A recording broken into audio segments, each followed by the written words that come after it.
Have you ever met someone who seemed to have a powerful, almost magical influence over you?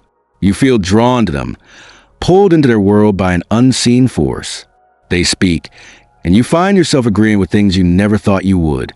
They seem to know exactly what you want to hear, and they use that knowledge to get exactly what they want. You're not going crazy. You're not being overly dramatic. You're caught in the spell of a soul weaver. Now, I'm not talking about broomsticks and cauldrons. The witches I'm talking about are real, and they walk among us. They are masters of manipulation, using a dark form of psychological magic to weave their will into your life. They can be friends, family members, romantic partners, or even co-workers. They are emotional sorcerers who use charm, lies, and a powerful sense of persuasion to bind you to their control. In this video, I'm going to reveal the 5 subtle, hidden signs that you're dealing with a soul weaver. These are the red flags that are often dismissed as charisma, magnetic personality, or just a little eccentric. But I promise you, once you learn to recognize these spells, you will be able to break free. So, don't skip a single part of this, because what you're about to learn could be the key to freeing yourself from a lifetime of being enchanted and controlled. Sign 1. The spellbinder. Let's begin with the most intoxicating and deceptive of all the signs. We call this person the spellbinder. Their magic is the art of deception, and their primary tool is mirroring. The spellbinder's goal is to become everything you've ever wanted in a person in an impossibly short amount of time. They will listen to your deepest desires, your biggest dreams, and your most painful wounds, and they will reflect them back to you as if they're the perfect person to heal them. You love rock climbing? So do they. You have a dream of traveling to Italy? They've been planning a trip there for years. They are literally presenting themselves as the answer to all of your problems. This is a genuine, heartfelt connection. It's a calculated tactic. The goal is to create a false sense of intimacy and to create a powerful bond so quickly that you don't have time to see their true nature. They're casting a spell of perfection around you so that when the spell inevitably breaks, you'll be so invested that you won't want to leave. They will make you feel like you are the only person in the world who truly understands them and that you share a profound, cosmic connection. But it's all performance. The moment you are hooked, the mask starts to slip. The rock climbing enthusiast who just happened to share your interests suddenly has no time for it. And the trip to Italy is forgotten. The spellbinder has successfully woven a fantasy that you have become emotionally dependent on. A quick check-in for you. Look back at the beginning of a specific relationship. Did it feel like you had known them forever, even though you just met? Did they seem to share every single one of your interests and values in a way that felt almost too perfect to be true? If the intensity felt overwhelming and unnatural, you might have been caught by a spellbinder. Sign 2. The reality bender. The second sign is where the soul weaver begins to dismantle your sense of self. I call this person a reality bender. Their primary tool is gaslighting, a term you've likely heard, but one that is often misunderstood. Gaslighting is more than just telling a lie. It is a systematic attempt to make you question your own sanity, memory, and perceptions. The reality bender doesn't just disagree with your point of view. They deny that the event ever happened in the first place. They use a kind of dark magic to twist your perception. Imagine you bring up a conversation where they were cruel or hurtful. Instead of apologizing, they respond with, "I never said that. You're being dramatic. You're so sensitive." Or even worse, you're imagining things. Maybe you need to get some sleep. They don't just invalidate your experience. They try to convince you that your experience is a symptom of your own mental instability. The psychological mechanism at play is a deep need for control. By making you doubt your own senses, they gain complete power over the narrative of your relationship and, by extension, your life. When you no longer trust your own reality, you become completely dependent on their version of it. You start to think, maybe I am too sensitive, or maybe I am just being crazy. That is exactly what the reality bender wants you to believe. They want you to believe that their version of reality is the only one that matters. Here's a simple test. Have you ever felt the need to take screenshots of text messages or record conversations just to prove to yourself that an event actually happened? Have you started to second-guess your own thoughts and feelings around a specific person? If so, You are being bent and manipulated by a reality bender. Sign 3. The emotional necromancer. This next sign is a masterclass in covert manipulation, and it's how the soul weaver keeps you tethered to their orbit. I call this person the emotional necromancer. This isn't about demanding money. This is about leveraging your feelings of guilt, shame, and responsibility to get what they want. The emotional necromancer will make you feel like you are responsible for their happiness, their well-being, and their emotional state. They will literally resurrect past failures and painful moments to control you. Picture this. You want to spend a night out with your friends. You tell your partner, and instead of being happy for you, they become withdrawn and silent. When you ask what's wrong, they say, "Nothing, it's fine. I just thought we were going to spend the night together. I guess I'll just be lonely, just like I was when my last partner left me." They're not telling you what to do, but they're using guilt and past pain to manipulate you into changing your plans. They're not using a gun. They're using a powerful psychological weapon. Your empathy. You're a good person. You don't want to hurt them. So you start to compromise your own needs to manage their feelings.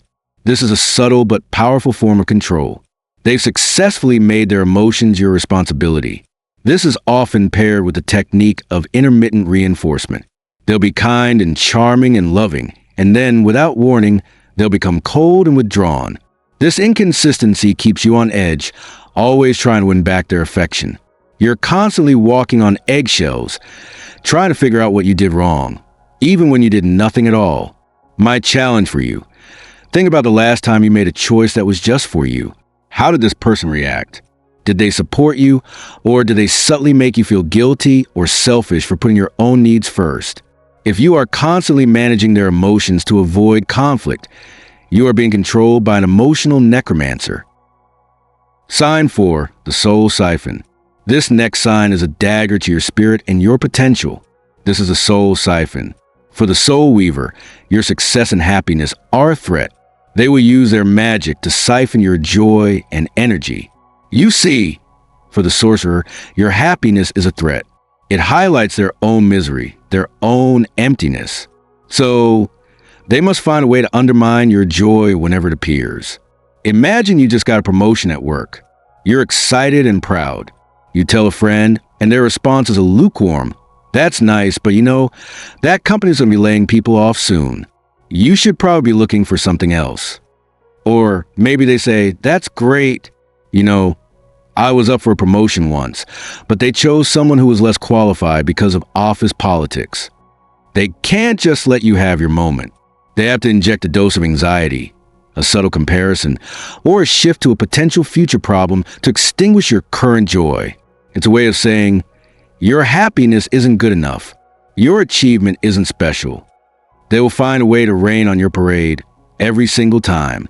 The soul siphon is a master of the backhanded compliment. They might say, "You're so brave for wearing that outfit," or "I love that you're so confident, even though you don't have a college degree." They're not giving you a compliment. They're subtly reminding you of a perceived flaw while pretending to praise you. Their goal is to keep you in a state of self-doubt. Take a moment to reflect. Is there someone in your life who consistently undercuts your accomplishments or makes you feel less than when you're celebrating a win? If so, you're likely dealing with a soul siphon. Sign 5. The curse of blame. Finally, we have the most dangerous sign of all, the curse of blame. This is a sorcerer who can never, under any circumstances, take responsibility for their own actions. They use a dark curse to transfer their own guilt and shame onto you. For the soul weaver, they are never wrong. If a problem arises, it is always someone else's fault. They will externalize blame and hold up a mirror, forcing you to look at their reflection and telling you that the reflection is you. Imagine they've been incredibly hurtful and neglectful. Instead of apologizing, they turn around and say, "The reason I'm like this is because you never appreciate me," or "You're the one who drove me to this point." They completely deflect their own wrongdoing and create a narrative where they're the victim, and you are the perpetrator. This is a powerful and insidious form of manipulation because it completely absolves them of all accountability. It's a curse that forces you to carry the weight of their mistakes. By making you feel responsible for their behavior, They don't have to face their own shortcomings. They don't have to do the hard work of self-reflection and growth. They can just point the finger at you and be done with it. You end up carrying the weight of their bad behavior. You apologize for things you didn't do. You feel guilty for things that are entirely their fault. This is the final stage of the curse. They have not only drained your energy and bent your reality, but they have also saddled you with their own emotional baggage. Ask yourself this. Do you feel like you are always apologizing or taking the blame for someone else's mistakes? Does it seem like every conflict somehow becomes your fault, no matter what the initial issue was? If so, you are standing in front of the curse of blame. So, now that you know what to look for, the most important question is, what do you do about it? You can't fight fire with fire. You can't negotiate with a dark magician. But you can do something far more powerful. You can reclaim your power and cast a counterspell. The first step is radical acceptance. You have to accept that the person you thought they were, the charming, loving, perfect person, doesn't exist. That was a spell. It's a painful truth, but it is a truth, and accepting it is the first step toward freedom. The second step is to set clear, unwavering boundaries. This is your personal shield. You must become a master of saying no and disengaging. A boundary is not a wall to keep people out. It's a line to protect your own energy and sanity. It might sound like, I'm not going to have a conversation about that, or I'm not available to listen to this right now. And the third, most difficult step is to create distance. This doesn't always mean cutting people out of your life entirely, though sometimes it's necessary. It means controlling the amount of time and energy you give to these emotional sorcerers. You might have to love them from a distance. You might have to limit your interactions to group settings. You might have to practice the gray rock method, giving them minimal emotional response to their bait. You have the power to stop this cycle. You are not a victim of their chaos. You are the sovereign of your own life. And every day, you have a choice to protect your energy and your peace. I want you to make a promise to yourself right now. Look at the people in your life and commit to being honest about their impact on your well-being. Don't let a soul weaver cast their spell on you any longer. What we discuss today is more than just psychology. It's a survival guide for your spirit. Remember, the true sign of a soul weaver is not a single bad moment, but a consistent pattern of behavior that leaves you feeling confused, drained, and insecure. You deserve to live a life filled with joy, energy, and peace, and it's your job to protect that life. If this video has resonated with you, if you've recognized any of these signs in your own life, I want you to know you are not alone, and you have the power to change things.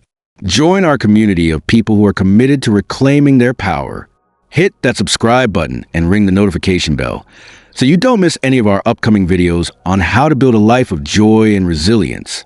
And if you know someone who needs to hear this message, please share this video with them.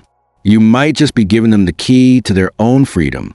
Thank you for watching, and remember, your energy and your sanity are your most